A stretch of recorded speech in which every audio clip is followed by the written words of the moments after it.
നിങ്ങൾ അത്തിപ്പഴം കണ്ടിട്ടുണ്ടോ? ദേ ഇതാണ് സംഭവം. അത്തിപ്പഴം അത്ര ചില്ലറക്കാരനൊന്നുമല്ല, പോഷകങ്ങളുടെ ഒരു കലവറയാണ്. ഇതിൽ നാരുകൾ, ആൻറ്റി ഓക്സിഡൻറ്റുകൾ, calcium, potassium, magnesium, vitamin K എന്നിവ ധാരാളമായി അടങ്ങിയിരിക്കുന്നു. അത്തിപ്പഴത്തിൽ ധാരാളമുള്ള ഭക്ഷ്യനാരുകൾ ദഹനപ്രക്രിയയെ സഹായിക്കുകയും മലബന്ധം തടയുകയും കുടലിൻ്റെ ആരോഗ്യം മെച്ചപ്പെടുത്തുകയും ചെയ്യുന്നു. ഇതിലെ ആൻറ്റി ഓക്സിഡൻറ്റുകൾ ട്രൈഗ്ലിസറൈഡിൻ്റെ അളവ് കുറയ്ക്കാൻ സഹായിക്കുന്നു. പൊട്ടാസ്യം രക്തസമ്മർദ്ദം നിയന്ത്രിക്കാൻ സഹായിക്കുകയും അതുവഴി ഹൃദയരോഗത്തിനുള്ള സാധ്യത കുറയ്ക്കുകയും ചെയ്യുന്നു. അസ്ഥികളുടെ ബലത്തിന് ആവശ്യമായ കാൽസ്യം, മഗ്നീഷ്യം എന്നിവ അത്തിപ്പഴത്തിൽ ധാരാളമായുണ്ട്. ഇത് അസ്ഥിക്ഷയം തടയാൻ സഹായിക്കും. ഇതിലെ നാരുകൾ രക്തത്തിലെ പഞ്ചസാരയുടെ അളവ് സ്ഥിരമായി നിലനിർത്താൻ സഹായിക്കും.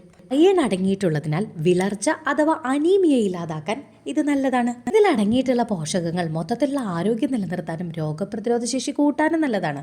ആൻറ്റി ഓക്സിഡൻറ്റുകളും വിറ്റാമിനുകളും ചർമ്മത്തെ മൃദുവാക്കാനും ആരോഗ്യമുള്ളതാക്കാനും സഹായിക്കുന്നു.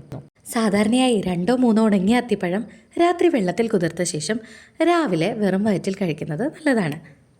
മതഗ്രന്ഥങ്ങളിൽ പോലും ഈ അത്തിപ്പഴത്തെക്കുറിച്ച് പ്രതിപാദിക്കുന്നുണ്ട്. സാധാരണയായി നമ്മുടെ നാട്ടിൽ കിട്ടുന്നത് ഉണങ്ങിയ അത്തിപ്പഴങ്ങളാണ്.